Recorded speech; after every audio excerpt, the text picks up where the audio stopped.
लूट की जमीन पर फरेब के सारे घर इनमें रहने वाले तुमको सफेद दिल पर जिम्मा है ये कुदरत का या खता तुम्हारी है जो भी है सबब सो है पर सजा हमारी है जिसको जो भी मिलता है दे सबक नहीं मिलता मुझसे अस्सलाम वालेकुम गाइस। तो कैसे हैं आप लोग? उम्मीद करता हूं आप लोग पहले की तरह खैर खैर से होंगे, सेहतयाब होंगे, तंदुरुस्त और तेवनाई होंगे। सो गाइस, ये वीडियो ना तो कोई व्लॉग है, ना तो कोई चैलेंज है, ना तो कोई फ़नी वीडियो नहीं है। अच्छा, जिस बंदे को देखकर मैंने ये व्लॉग स्टार्ट किया और व्लॉगिंग की दुनिया में कदम रखा, को देख के मैं पब्लिक में जाकर वीडियो बनाने सीखा, क्योंकि एक कॉन्फिडेंस चाहिए होता है। और जिससे मैंने कॉन्फिडेंस लिया, जिससे मैंने तरीका लिया कि इस तरीके से मैं व्लॉग बनाऊं। तो आज की इस वीडियो में हम उस बंदे के बारे में बात करेंगे जो इस वक्त पर पूरी पाकिस्तान क्या पूरी दुनिया में छाया हुआ है। और ये वो बंदा है जिसने पूरे 8 साल में सबको एंटरटेन किया, लेकिन उसकी एक इस वीडियो ने सबको रुला दिया। अगर कोई रोया नहीं रोया, लेकिन मैं ज़रूर रोया हूँ भाई। दूसरी बात यह है कि इन पूरे 8 सालों में उसकी इन सब वीडियो पर इतने व्यूज़ नहीं आए जितना व्यूज़ आज एक वीडियो पर आए हैं। और अगर यकीन नहीं आता तो उसके चैनल पर जाकर आप लोग खुद देख सकते हैं। बात कर रहा हूँ द वन ओनली वन डकी भाई।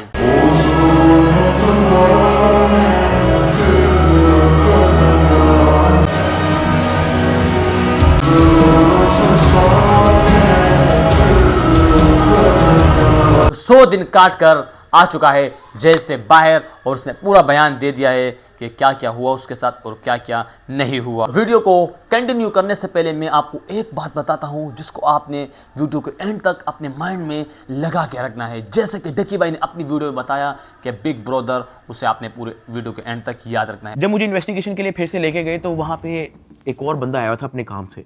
मैं आप लोगों को उसका नाम तो नहीं बता सकता, लेकिन हम लोग उसका नाम रख लेते हैं बिग ब्रदर। ये बिग ब्रदर जो है, आपने वीडियो के एंड तक याद रखना है। वो अपने किसी काम से आया था, उसने मुझे देखा, उसने मेरे से पूछा कि यार डकी तेरे पे केस क्या है। मैंने कहा एप्लीकेशन प्रमोशन का केस है। तो कहता कि तेरा मैटर कहाँ तक पहुंचा है। मैंने कहा कि मैं तो पूरी तरह ताउन कर रहा हूँ, मैं तो सब कुछ इनको दे चुका हूँ, मुझे नहीं पता कि इनको अब मेरे से और क्या चाहिए, लेकिन मैं तो पूरी तरह इनके साथ कोऑपरेट कर रहा हूँ। तो कहता अच्छा। उसने उसे सर हिलाया और कहता कि क्या ये लोग तेरे से कोई पैसे भी मांग रहे हैं। अब क्योंकि मैं उस बंदे को पहली बार मिला हूँ, मैं नहीं जानता कि वो कौन है, मैंने उसको कहा कि नहीं। और मैं अब इसमें भी एक बात बताने जा रहा हूँ आप लोगों को, वो अपने लाजमी याद रखनी है, क्योंकि इस पाकिस्तान में एक ऐसा शख्स है जिस पर पूरे 25 करोड़ आवाम मरती है और वो 2 साल तक जेल में रहा है। वो कौन है वो आपको वीडियो के एंड में बताऊँगा कि वो कौन है। डकी भाई तो 100 दिन काट के आया है जेल का, लेकिन वो बंदा अभी तक जेल में है जिसके तकरीबन से 2 साल से ज़्यादा हो चुके हैं। सो आप लोगों ने इस बात को अपने माइंड में रखना है और इस बात का आपको वीडियो के आखिर में पता चलेगा कि मैंने ये बात क्यों बोली है। सो आइए अपने मुद्दे की तरफ चलते हैं कि डकी भाई जेल कैसे गया और मैंने वीडियो पहले नहीं बनाई, अब क्यों बना रहा हूँ वो भी आपको बताता हूँ। ठीक, वीडियो को आप लोगों ने पूरा एंड तक देखना है, सब कुछ आपको डिटेल में पता चल जाएगा। डकी भाई ने 15 अगस्त को अपने घर की दावत दी थी अपने दोस्तों को, ठीक है, और उसी रात उन लोगों ने निकलना था एक कंट्री पे जहाँ पर उसे इनवाइट किया गया था कि पूरे पाकिस्तान में से सिर्फ और सिर्फ डकी भाई को इनवाइट किया था, वहाँ उन्होंने जाना था। तो रात को वो लोग करते हैं अपनी तैयारी जाने की। तो जैसे ही वो लोग एयरपोर्ट्स पे पहुँचते हैं, वहाँ पर उन्हें रोका गया इमिग्रेशन वालों ने और उन्हें लेकर के कमरे पर। तो वो लोग वहाँ पर बैठे रहे, डिस्कस करते रहे कि खैर कोई नहीं, हम चले जाएंगे घर पे। उसने अपने छोटे भाई जिया को इन्फॉर्म कर दिया। तो उन्हें क्या पता कि आगे उसका ज़िंदगी का एक लंबा सफ़र शुरू होने वाला है, क्योंकि उसके बाद जिस चीज़ से मेरी फैमिली ने गो थ्रू किया है, मैंने यही रिग्रेट किया कि मुझे अरूब को मलेशिया भेज देना चाहिए था। जब 1 घंटा गुजरता है तो उसे बाहर ले जाया जाता है। तो वहाँ पर NCCI के ऑफिसर्स होते हैं और उन्हें ले जाया जाता है। 1 घंटे के बाद इमिग्रेशन वाले आते हैं, वो कहते हैं कि आ जाए हमारे साथ। एयरपोर्ट के बाहर NCCI की टीम आई होती है, मुझे वो हथकड़ी लगाते हैं, मुझे गाड़ी में बैठा देते हैं। अरूब कहती है कि मैंने भी साथ आना है। मैंने इसको कहा नहीं, तुम घर चली जाओ।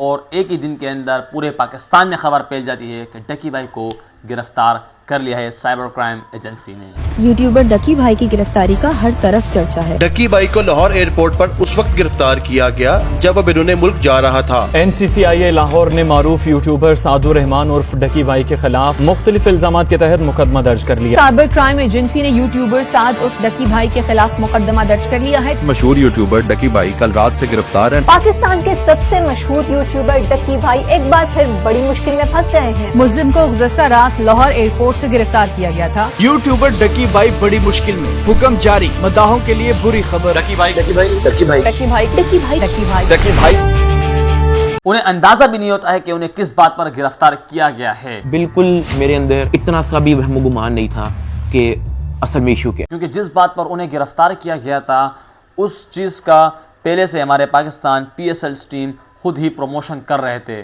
वहाँ पर कोई पाबंदी नहीं थी, बस सिर्फ एक डकी भाई के लिए एक पूरी एक चाल बनाई गई थी कि उनसे पैसा लिया जाए। असिस्टेंट डायरेक्टर शुएब रियाज जो मेरा इन्वेस्टिगेशन ऑफिसर था, उनका जो फ्रंटमैन था, उसको सिर्फ इस काम के लिए रखा हुआ था कि वो मेरे से पैसों की डिमांड करे। उसने तब मेरे से पूछा कि यार तू बेवकूफ़ है। मैंने कहा क्या हुआ है? कहता यार तेरे पीछे आने वाला कोई नहीं। मैंने कहा यार मेरी फैमिली कभी इन चक्करों में पड़ी नहीं है। तो कहता कि ये जो तेरा आईओ है ना, सारी गेम इसके हाथ में, इसने जो लिखना है तेरे साथ वही होना है, तो तू अगर इसके साथ ताउन करेगा तो तेरा मसला हल हो जाएगा। मैंने कहा मैं समझा नहीं आपकी बात। कहता कि भाई लगता है तुझे सारा पैसा कब्र में लेके जाना है, पैसे आप फिर कमा लोगे, आप अपना मसला हल करो। मैंने कहा मैं इन चक्करों में कभी भी नहीं पड़ा, मुझे नहीं पता कि क्या पैसे कितने लगते हैं, क्या होता है, मुझे नहीं पता। आप मुझे बताओ आप कहना क्या चाह रहे हो। कहता कि तेरा जो मसला है ना वो 7-8 के अंदर हल हो जाएगा। पहले मुझे लगा कि कोई 7-8 लाख की बात कर रहा है कि कोई 7-8 लाख के अंदर मेरा मसला हल हो जाएगा। मैंने कहा 7-8 लाख? कहता नहीं तू लाखों में ही रही। मैंने कहा 7-8 करोड़?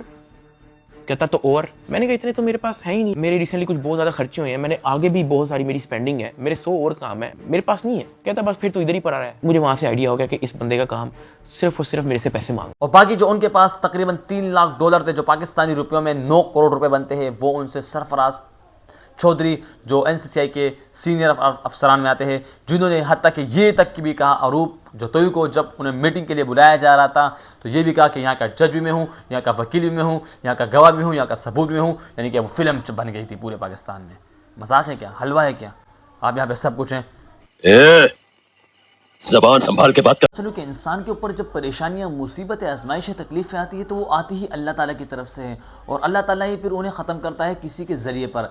जैसे कि डकी भाई की ज़िंदगी में आया बिग ब्रदर, जिन्होंने डकी भाई की ज़िंदगी को बर्बाद होने से बचाया। अब आते हैं बिग ब्रदर की कहानी की तरफ कि उनका क्या किरदार है डकी भाई की इस स्टोरी में। देखो जब डकी भाई को इन्वेस्टिगेशन के लिए लेकर गए थे तो वहाँ पर बिग ब्रदर उन्हें मिले। बिग ब्रदर उनसे पूछा कि डकी तेरा मसला क्या है, तो डकी भाई ने कुछ भी नहीं बताया उन्हें, क्योंकि उससे पहले डकी भाई ने एक बंदे को कुछ बताया था। तो बात जो है ना एक बंदे ने अपने पॉडकास्ट में बता दी थी। पिज्जा या कोई बर्गर लेके आया था बाहर जाके, मुझे नहीं पता कि उनके जानने वाले थे जुनैद सलीम जो एंकर हैं, उन्होंने कहीं उनको बात बता दी। जुनैद सलीम साहब ने जो है वो अपने पॉडकास्ट के अंदर इसका जिक्र कर दिया कि मेरा एक जानने वाला वहाँ पे गया तो डकी भाई इस हालत में था। तो जुनैद सलीम साहब ने जो है वो इस चीज़ का पॉडकास्ट दे दिया। ज़ेरे हिरासत जब डकी भाई थे तो कुछ लोग उनसे मिलने गए तो उन्होंने कहा कि आप पिज़्ज़ा खाएंगे, तो डकी भाई जवाब में उनके पाँव पड़ गया जो उनसे मिलने आए थे और बिलक बिलक के रोने लगा और कहने लगा पिज़्ज़ा को छोड़े, उनसे कहे मुझे मारें कम। ये नहीं कहा कि मुझे ना मारें, मगर मुझे मारें कम, बहुत मार रहे हैं। जो फिर मेरे लिए अंदर प्रॉब्लम हुई, मुझे फिर इस बात पे डांट पड़ी, तो जिसकी वजह से डकी भाई के ऊपर और तशद्दुद करने लगे। इस वजह से डकी भाई ने बिग ब्रदर को कुछ नहीं कहा। पहली दफा मिलने पर एक बार फिर जो है ना बिग ब्रदर डकी भाई से मिले, फिर पूछा गया कि डकी भाई क्या मसला है, आप मुझे बताओ, आपसे रिश्वत तो नहीं ले रहे ये लोग। तो डकी भाई ने कुछ भी नहीं कहा, हत्ता कि उनसे पैसे ले लिए गए थे, लेकिन डकी भाई ने उन्हें कुछ भी नहीं बताया। ये बात है 10 अक्टूबर और 13 अक्टूबर के दरमियान, जब डकी भाई की बर्दाश्त से चीजें बाहर हो गई तो उन्होंने फिर बिग ब्रदर को बताया कि मेरे अकाउंट से तकरीबन 3 लाख समथिंग डॉलर्स अमरीकी ट्रांसफर किए गए अपने बाइनेंस अकाउंट में, जो पाकिस्तानी रुपए में 9 से 8 करोड़ रुपए बनते हैं, और अरूप जतोई को इस केस में ना लाया जाए उसके बदले में इन्होंने हमसे लिए 60 लाख रुपए। तब क्या 14 अक्टूबर को खबर आती है कि इस्लामाबाद से एक NCCI ऑफिसर को अपने ही घर से अगवा कर लिया है। उनकी बीवी की जानिब से FIR दर्ज करवाई जाती है कि एक व्हाइट करोला कार आई जिसके ऊपर नंबर प्लेट नहीं लगे हुए थे और वो मेरे शोर को उठाकर लेकर चले गए। तो ब्रेकिंग न्यूज चलती है अगले ही दिन कि ये कैसे सिक्योरिटी है इस्लामाबाद की के सीनियर अफसर को अगवा कर लिया और पता ही नहीं चला। तो जब इन्वेस्टिगेशन करते हैं तो पता चलता है कि लाहौर गुजरावाला से भी अफसरान को अगवा कर लिया गया है। सो अगस्त 14 अक्टूबर को कई सीनियर अफसरान गायब होने लगते हैं और 28 अक्टूबर को डक्की भाई की बीवी अरूप जतोई मैदान में आती है और वो FIR दर्ज करवाई जाती है। उनकी जानिब से ये कहा जाता है FIR में कि मुझे रिहा करने के लिए उन्होंने हमसे 60 लाख रुपए लिए और डक्की भाई को जुडिशनल करने के लिए हमसे 30 लाख रुपए लिए गए हैं और एक सीनियर अफसर ने डक्की भाई की बाइनेंस अकाउंट से तकरीबन $3,26,000 अमरीकी अपने जाती बाइनेंस अकाउंट में ट्रांसफर किए जो पाकिस्तानी रुपयों में 9 से 8 करोड़ रुपए बनते हैं। तो पब्लिक 30 अक्टूबर को FIA का मौके सामने आता है और वो कहता है कि जो सीनियर अफसरान जो भी अगवा हुए थे वो हमारे पास हैं।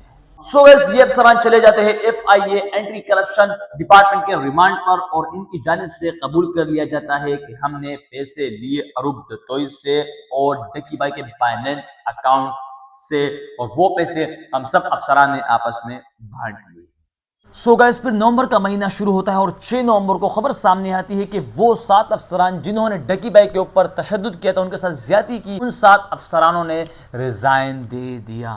फिर DG NCCIA की जानिब से मिनिस्ट्री ऑफ इंटीरियर को बताया जाता है कि इन 7 NCCIA के बड़े अफसरान ने रिजाइन दे दिया गया है, इन्होंने अपनी नौकरी छोड़ दी है, तो आप इनके रिजाइन लेटर को एक्सेप्ट करें। फिर क्या पूरा पाकिस्तान देखता है कि जो लोग डक्की भाई को हथकड़ियाँ पहनाकर अदालत में पेश कर रहे थे, फिर उन्हीं की हाथों में हथकड़ियाँ पहनाकर उन्हें अदालत में पेश कर रहे थे। NCCIA अफसरान की गिरफ्तारी पर मुकदमा यूट्यूबर डक्की भाई की अहलिया अरूप जतोई की मुद्दत में दर्ज किया गया। डक्की भाई की फैमिली से रिश्वत लेने का ये मामला, NCCIA के अफसरान का जिस्मानी रिमांड मंजूर। अरूप जतोई ने दरखास्त दी है national cyber crime investigation agency के 8 अफसरों और 1 फ्रंटमैन पर। ये हो क्या रहा है? बैटिंग एप्स को रोकने वाले ही बैटिंग ऐप के जरिए पैसे मंगवा रहे हैं। मुकदमा डक्की भाई की अहलिया अरूप जतोई की मुद्दत में दर्ज किया गया। 12 लोग हिरासत में हैं FIA के। अफसर शुएब रियाज और सरफराज चौधरी,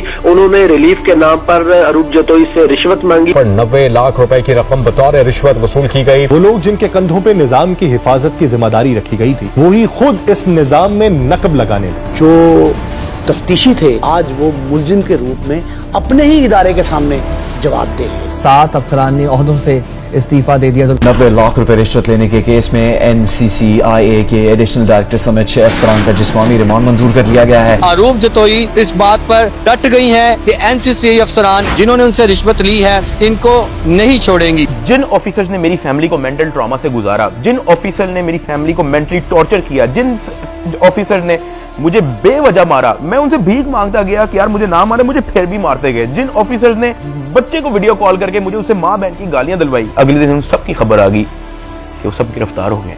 सो गाइस फिर डक्की भाई को जज साहब के सामने पेश करते हैं तो वो जज साहब डक्की भाई का केस सुनने से इनकार कर देते हैं। तो उसके अगले ही दिन दूसरे जज साहब के सामने जब डक्की भाई को पेश कर दिया जाता है तो वो जज साहब 5 मिनट के अंदर डक्की भाई का फैसला सुना देते हैं।